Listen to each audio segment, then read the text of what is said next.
Hey everybody, this is Off Leash with Erik Prince. I'm Mark Serrano. We're going to start today with a special announcement from Erik himself. Mark, Bring it. I am proud to say, after a 3.5-year odyssey, we have started shipping unplugged phones. Yes. Which started as an idea and a rage phone call after the 2020 election and seeing big tech cancel certain voices and suppress free speech. I said to a couple friends, I said, we're never going to fix it by complaining or whining. We have to compete. And so the phone we set out to build is now fully in the market. We did 500 phones last fall. That was our beta.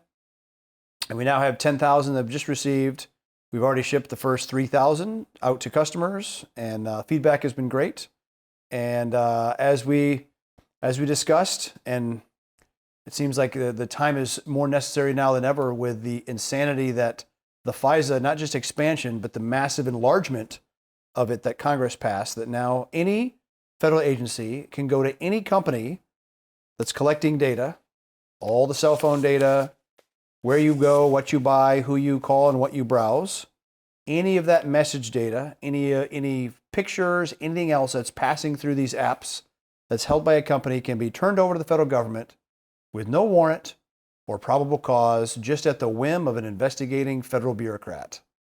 An unplugged phone protects you from that. So again, if you want to protect your digital sovereignty and your First and Fourth Amendment rights, unplugged.com is where to go. Look, everybody who's watching us recognizes that your timing is incredible. This is a historic moment. Sometimes you're the windshield, sometimes you're the bug. Well, and the other thing is I understand startups. Because I've been the bug a lot. Not this time. I understand startups. I mean, it's hard. It takes a lot of work. Yep. So right? it's not the destination, but it's a good milepost along the way. Yeah. We're now shipping. This is it. You heard it. Unplugged.com/offleash. Look, we wouldn't be doing Off Leash without Unplugged. This is part of the reason why we're here, is because this technology and getting it in your hands is so damn important. Now you have the chance. Unplugged.com/offleash. I am ordering my own unplugged phone today, now that we've got a shipment in. Yep. And they're going out to people all over the country. This is It's exciting. about a 2-day turnaround from when order to when they ship. That's nothing. Yeah. That's almost as good as Amazon, which is this Leviathan we have to kill someday. But that's Crawl, another walk, run. story for another day. Look, you wrote a remarkable piece, and clearly you were driven to write this piece. I've said a lot that, you are not only, an expert in global conflict and global affairs, but part of what you deliver for people, especially people who join us on Off Leash, is you always bring historical perspective into it. You're a historical scholar. And that's what this piece does. Now, when I started my career, I actually, as a very young guy, worked as an assistant to a presidential candidate. 1987, Alexander Haig. And, he was the Supreme Allied Commander in Europe for NATO. He worked in the Nixon White House. Hell, he was the chief of staff transitioning from Nixon to Ford. This guy had really been at the front seat of history. And obviously I was a kid traveling with a walking encyclopedia. But here's something I remember about him very, very distinctly. 1987, 1988. He ran he was partly motivated because he didn't want to see George Bush become president of the United States. He railed against the neocons because Alexander Haig, he had he was a commander on the ground in Vietnam. He saw the price that was being paid with blood of our boys and girls across the world. From decisions made in politics Washington. creeping into military decision making. Exactly. Of politicians who had nothing at stake. And so I learned at a very young age in my career, neocons, and what they meant for our men and women in uniform, our economy, and the like. So I had some interesting perspective. But this piece, back to you. It's titled Too Big to Win, How the Military Industrial Complex and the Neocons Keep America Losing. And you start us off with the Cold War. Now, you'd think the Cold War was won without a shot being fired, largely. Ronald Reagan brilliantly leveraged power and the power of a strong economy against the Soviet Union. And the message of freedom. And especially the message of freedom, right? It's propaganda back at them, the propaganda of freedom, the rhetoric of freedom against their propaganda. So take us back to the beginning, and why didn't we take a Cold War victory and create an era, generational era of peace? Why? The defense spending in the Cold War was high by necessity. And when the Soviet Union collapsed, the whole reason for NATO existing, North Atlantic Treaty Organization, existed to serve as a bulwark against the Warsaw Pact. Now, most of the Warsaw Pact nations, Poland, East Germany, Czechoslovakia, Hungary, Romania, Bulgaria, those all became free countries. They renounced their Soviet communist imposed governments and they became free. The Soviet Union itself broke up into its constituent parts. But NATO persisted. And then they wanted to enlarge NATO instead of embracing. Look, we didn't have to make Russia our best friends back then, but we didn't have to keep such a almost an offensive position against them, which it was done, I believe, to enrich the Beltway bureaucracy, and particularly defense spending, to keep it artificially high by adding more NATO countries into the NATO alliance to make them come up to a U.S. standard of spending. And it was just insanity. And so I think the war in Ukraine is is one of the byproducts of that unnecessary militant stance against Russia. Long term, listen, and I'm not apologizing. I'm not the Russians invading Ukraine is wrong. They should absolutely not have done that. But was the Western governments and the neocons complicit in pushing that? Absolutely. Unnecessarily so. Because again, when you think about the historical perspective of World War II, the United States lost 250,000 killed in action in the European theater. The Soviet Union lost 22 million of its citizens to destroy the Nazi armies. So when you have NATO expanding and hugging right up against every border with Russia, and so have there to be more unfriendly troops on Russia's border than at any time since May of 1940, I understand they take that very seriously. And your point there is we knew from that experience from World War II that they'll sacrifice a generation of their soldiers to win.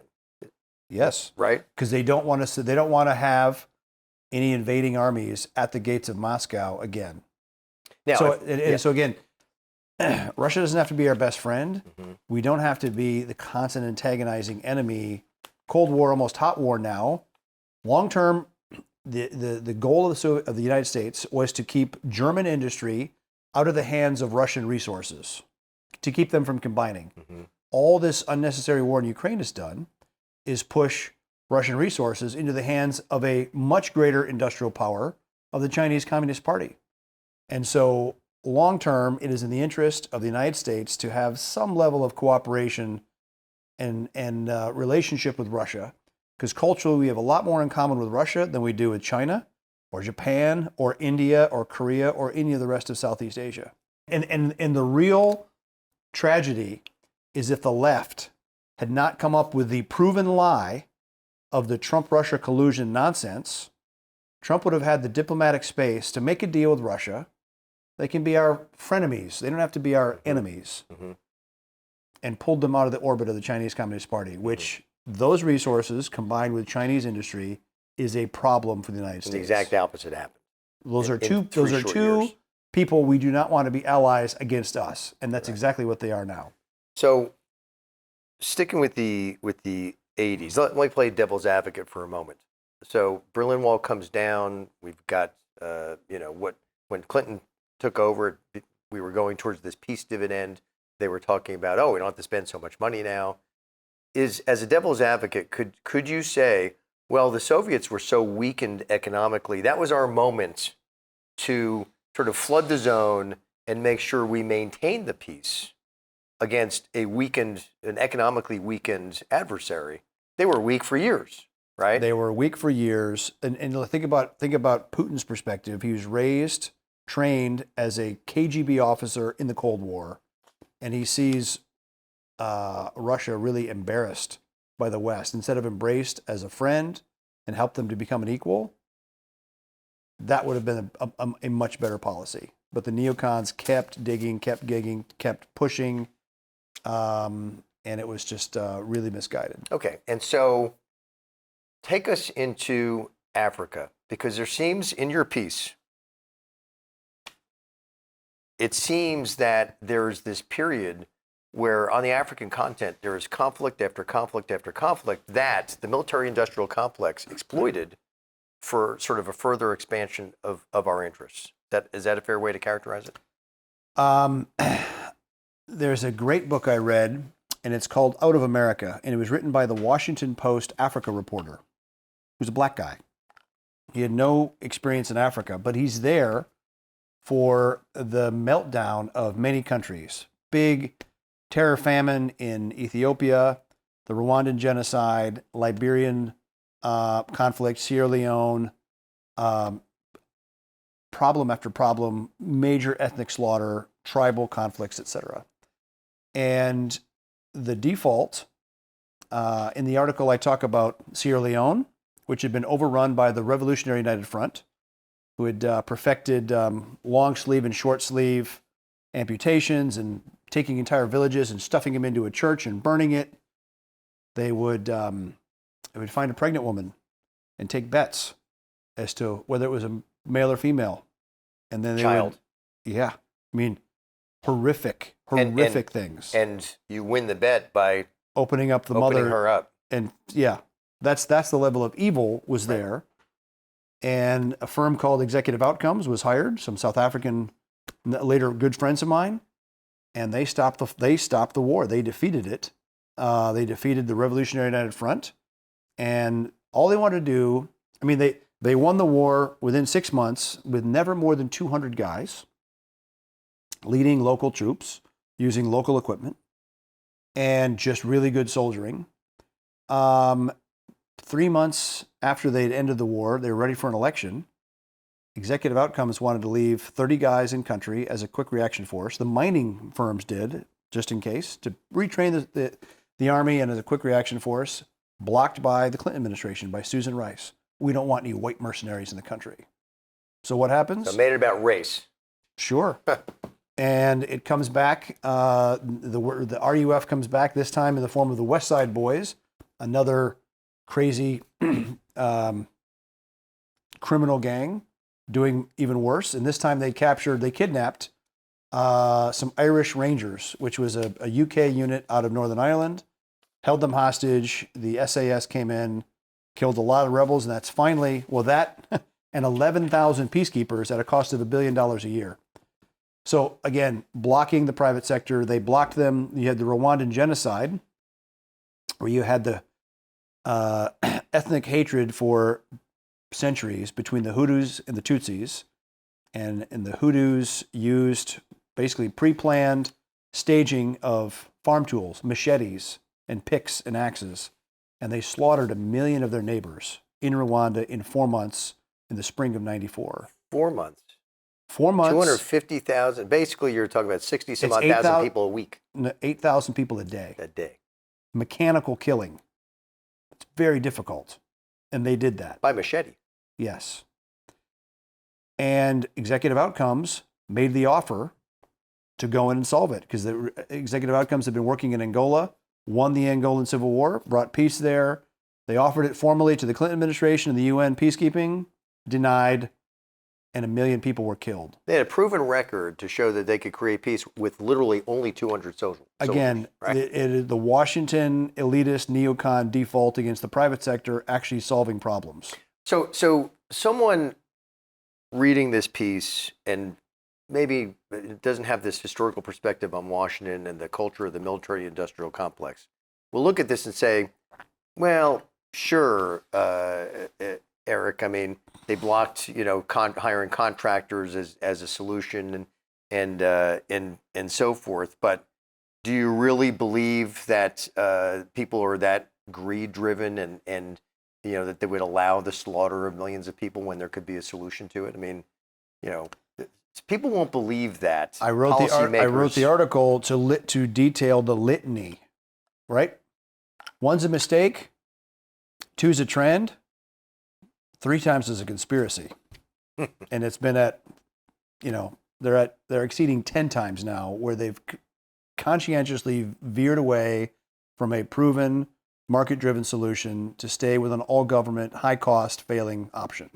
And I wrote the article to draw attention to that. Right.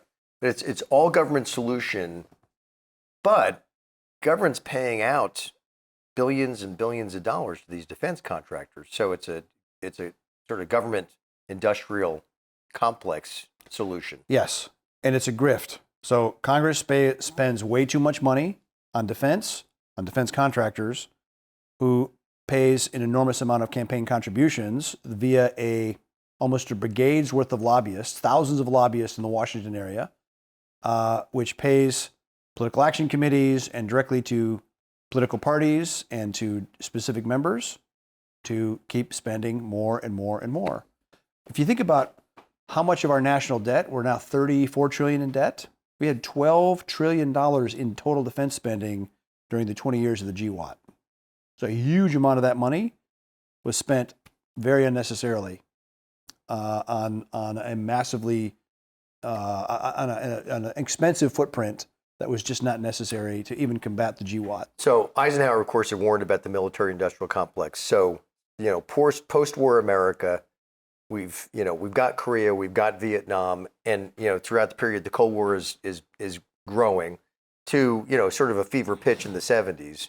So you've got this period of decades where through Korea, through Vietnam, and the Cold War, the defense contractors are fat and happy. Reagan brilliantly brings the Cold War to an end, and yet these guys are drunk on they want to keep government the spend contracts, and they want to keep that spigot open. And at least during the 80s, there was a lot more competition amongst the defense contractors, and now the consolidation has happened where you're down to 5 super majors, which charge significantly, 3, 4, and 5 times what a missile should cost. I just found out that a Raytheon, a Javelin missile, an anti-tank missile, cost $200,000 for the missile and $300,000 for the container launcher unit, the CLU. That's 10 times what the Ukrainians can build a very effective anti-tank missile for. So the orders of magnitude are crazy. And people say, well, Eric, you're a defense contractor and you're just having sour grapes. The whole premise of what we did in the Blackwater days was to do something for this, which the Pentagon charges this much for. Right. And that's the whole point of the article is we have a litany of foreign policy failure on top of a litany of massively overspending in defense. And I would argue those two are linked. So it's time to rethink how the foreign policy is done and do it from a position of innovation, entrepreneurship, and a very competitive basis, because the all government, all the time approach is going to bankrupt this country on top of completely failing to actually defend what is in the national interest of the United States. So let's take a look for this special segment on this remarkable article. Just take us up until just the period before 9/11. Sure. So you have Sierra Leone. Again, come back. We will make sure we list Out of America, that book. It's a spectacular book, and it really opened my eyes on tribal Africa. But you had Sierra Leone, you had the Rwandan genocide, you had Black Hawk Down in Somalia, probably a well-intentioned but bad attempt at nation building in Somalia, killed 18 U.S. special operators in October of 1993. And you had litany of fail. And then, that was an Al-Qaeda stimulated hit. Right. And so Al-Qaeda, active in Africa, blows up the U.S. Embassy in Dar es Salaam in Nairobi, Kenya. They blow up the barracks in Saudi Arabia. They blow up the USS Cole, October of Yemen. 2000. All these times where the enemy is probing and stabbing and challenging, and it really goes unanswered. So they're because testing us. They're pushing us. Sure. And we're never delivering consequences back. And they're able, with the sanctuary operating from Afghanistan, of plotting, organizing the 9/11 attacks, and they came back to do it. They tried in '93 with a van, with a van-sized bomb. Mm-hmm. And why did they do it on September 11? That is the anniversary of the defeat of the Last Crusade, when the Turks tried to take Vienna. That is the anniversary of when Jan Sobieski came with 10,000 knights from Poland, charged down, I think it was the Wallenberg Mountain, and defended and destroyed the Turkish Muslim army and drove them out of Europe. So very, very significant for them. They take their dates very seriously. Look, this piece is worth a lot of time and analysis from us. People have got to read this. Where can they find it themselves online, the article? The article is I am India Mike 1776. .com? Yes.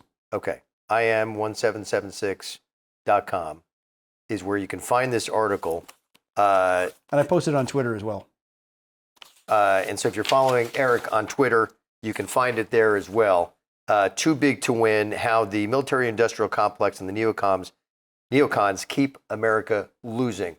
We're going to keep discussing this. You got to watch our next segments, because we're now going to go into 9/11 and post 9/11 with this remarkable piece of writing. It's like taking a history course and a geopolitical course all in one. You need to find it yourself, read this, and come back for our next segment here on Off Leash with Erik Prince. I'm Mark Serrano. We'll see you next time.